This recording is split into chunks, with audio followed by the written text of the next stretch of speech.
গর্ভাবস্থায় বিশেষ কোনো আমল আছে কিনা, থাকলে সেগুলো কি কি? গর্ভাবস্থায় মায়েদের জন্য পালন করবার জন্য পার্টিকুলার কোনো আমলের কথা কোরআন বা হাদিস থেকে আমরা জানি না, যে আলাদা করে গর্ভবতীদের জন্য এরকম দোয়া শেখানো হয়েছে, নামাজ শেখানো হয়েছে, এমন কোনো কিছু আমাদের জানা নাই। তবে এটা অত্যন্ত কঠিন একটা সিচুয়েশন মা বোনদের জীবনে। এই সময়টা এতটাই গুরুত্বপূর্ণ যে একে তো কষ্টকর, দ্বিতীয়ত সামনে একটা বড় ধরনের কষ্ট তার জন্য অপেক্ষা করে।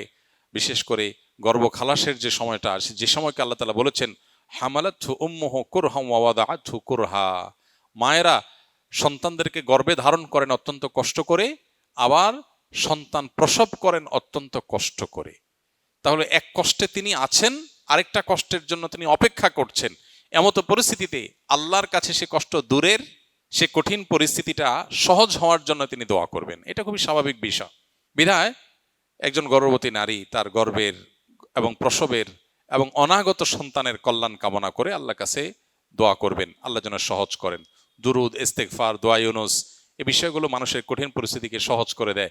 ইয়াজাল জালালি ওয়াল ইকরাম সম্পর্কে তিরমিজির একটা হাদিস আছে, নবী সাল্লাল্লাহু আলাইহি ওয়াসাল্লাম বলেছেন আলিজ্জু বিয়াজাল জালালি ওয়াল ইকরাম, তোমরা ইয়াজাল জালালি ওয়াল ইকরাম এটা বেশি বেশি বলতে থাকো। এর মাধ্যমে মানুষের কষ্ট দূর হয়, পেরেশানি দূর হয়, কঠিন বিষয় সহজ হয়ে যায়।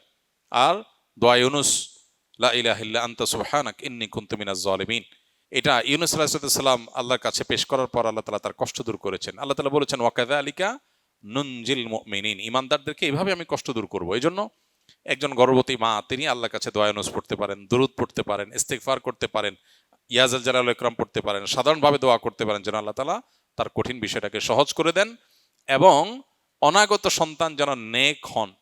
ঘরে ঘরে এখন মা বাবাদের অভিযোগ, এমন বাবা মা পাওয়া খুব কঠিন হয়ে যায় যে বাবা মা এই অভিযোগ করেন না যে আমার সন্তান কেমন যেন, এত চেষ্টা করি কিন্তু সে দিনমুখী না, এত চেষ্টা করি কিন্তু সে অনুগত না, আমরা চেষ্টা করি ভালো রাখার কিন্তু সে যেন উল্টা পথে হাঁটছে। কাঙ্ক্ষিত প্রত্যাশিত সেই নেক সন্তান, স্বপ্নের এবং নয়ন জোড়ানো মতো সন্তান এখন হচ্ছে না, খুব কম। দিনদার ফ্যামিলি, প্র্যাকটিসিং ফ্যামিলিগুলো এগুলোর জন্য সাফার করছে, বাকিদের কথা তো অনেক পরের কথা। এই জন্য সন্তান দুনিয়াতে আসার আগে থেকে মা বাবা আল্লাহর কাছে চোখের পানি ফেলে দোয়া করা, কায়মন বাক্যে চাওয়া।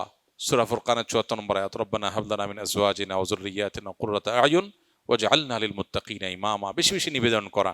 আর যে আমলগুলো কথা বললাম এগুলো করা, এগুলোর মাধ্যমে সন্তানের ভালো চাওয়া উচিত। দুর্ভাগ্যজনক বাস্তবতা, এখন পৃথিবীতে এমন এক সময় আমরা বসবাস করছি যে সময়টা মানুষ কঠিন সময়ের মধ্যে আছে, আবার আরেকটা কঠিন সময়ের জন্য অপেক্ষা করছে, যেখানে আল্লাহর দিকে সে ঝুঁকবে, সেখানে বিজাতীয় কালচার দ্বারা প্রভাবিত হয়ে এখন এই গর্ভবতী মায়েরা তাদের শরীরের বিভিন্ন অংশ, তাদের গর্ভ, সেটাকে তারা বিভিন্নভাবে সোশ্যাল মিডিয়াতে প্রচার করছে, সেটাকে নিয়ে নানান আয়োজন করছে। অত্যন্ত দুর্ভাগ্যজনক একটা বাস্তবতা, আমাদের স্পিরিচুয়ালিটি এভাবে ধ্বংস করে দেওয়া হচ্ছে। অত্যন্ত গর্হিত যে সমস্ত কৃষ্টি কালচার আছে সেগুলো আমাদের সমাজে প্রবেশ করে দেওয়া হচ্ছে। যা পাচ্ছি আমরা সোশ্যাল মিডিয়াতে গোগ্রাসে গিলছি, একটি বার নিজের বিবেককে জিজ্ঞাসা করার ফুরসতটুকু পাচ্ছি না যেটা কতটা যৌক্তিক কাজ, কতটা ভালো কাজ, অনেক নির্লজ্জের মতো কাজ, আমরা সেটাকে ওয়েলকাম করছি। বিশেষ করে এই গর্ভাবস্থা মায়েদের এটাকে নিজের গর্ভের অবস্থাকে প্রকাশ করা, ছবি তুলে আপনার সোশ্যাল মিডিয়াতে পোস্ট করা এবং এটাকে ঘিরে বিভিন্ন আয়োজন করা, এই বিষয়গুলো অত্যন্ত দুর্ভাগ্যজনক বাস্তবতা। আমরা যা করছি তার ফসল আমরা কড়ায় গন্ডায় বুঝে পাচ্ছি। ঘরে ঘরে এখন সন্তানদের বিপদগামিতা, তাদের পথহারা হওয়া, আমাদের এই অঞ্চলে মানুষের বিশেষ করে মুসলমানদের সন্তানদের যে ভালো গুণগুলো ছিল সেগুলো আস্তে আস্তে হারিয়ে যাচ্ছে। আমরা আমাদের বাবা মার জন্য যতটা ভালো, আমাদের সন্তানরা আমাদের জন্য ততটা ভালো নয়। অথচ আমাদের বাবা মারা আমাদেরকে এত সুখ শান্তির উপকরণ দিতে পারেন নাই, আমরা আমাদের সন্তানদেরকে যতটা দিতে পেরেছি। তাহলে গ্যাপের জায়গাটা কি, খুবই পরিষ্কার। তো এই জায়গাগুলোকে আমাদের মাথায় রাখা দরকার এবং আল্লাহ তাআলার কাছে খুব বেশি রুজু হওয়া দরকার।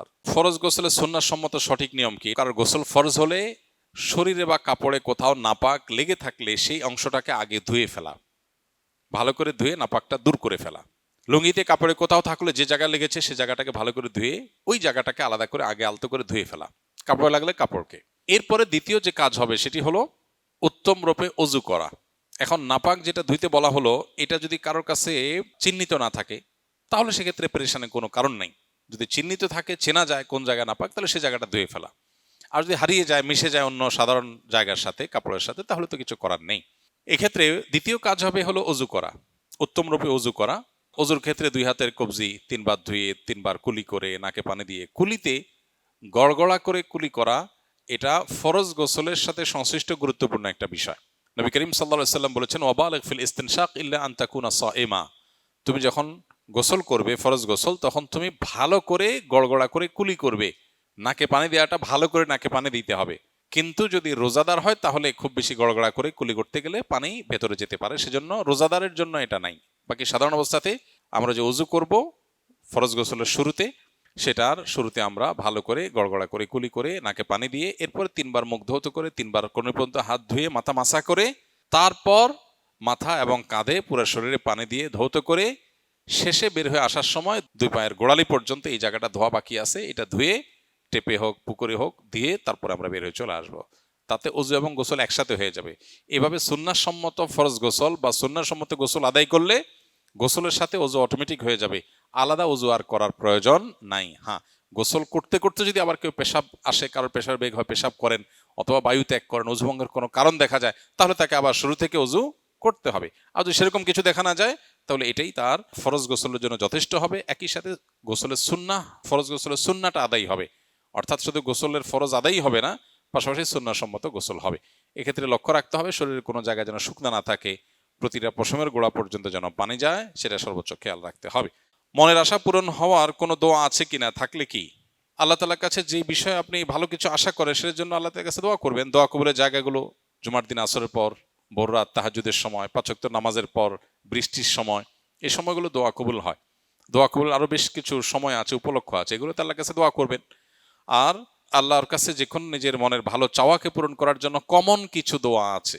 আল্লাহুম্মা ইন্নী আসআলুকা মিনাল খাইরি কুল্লি আজিলিহি ওয়া আজিলিহি। আল্লাহ, আপনার কাছে যত ভালো আছে, নগদ ভালো, দূরবর্তী ভালো, দুনিয়ার ভালো, আখিরাতের ভালো, সব রকমের ভালো আপনার কাছে চাই। এই যে সব রকমের ভালো একসাথে চেয়ে ফেললেন। ওয়া আউযু বিকা মিনাশ শাররি কুল্লি আজিলিহি ওয়া আজিলিহি। আল্লাহ, আপনার কাছে মন্দ থেকে পানা চাই, দুনিয়ার মন্দ, আখিরাতের মন্দ, নগদ মন্দ, দেরির মন্দ, সবগুলো থেকে পানা চাই। তো এইভাবে আল্লাহ তাআলার কাছে অনেক দোয়া আছে যে দোয়াগুলোর মাধ্যমে আমাদের সমস্ত যাবতীয় কল্যাণ আল্লাহর কাছে আমরা চেয়ে নিতে পারি।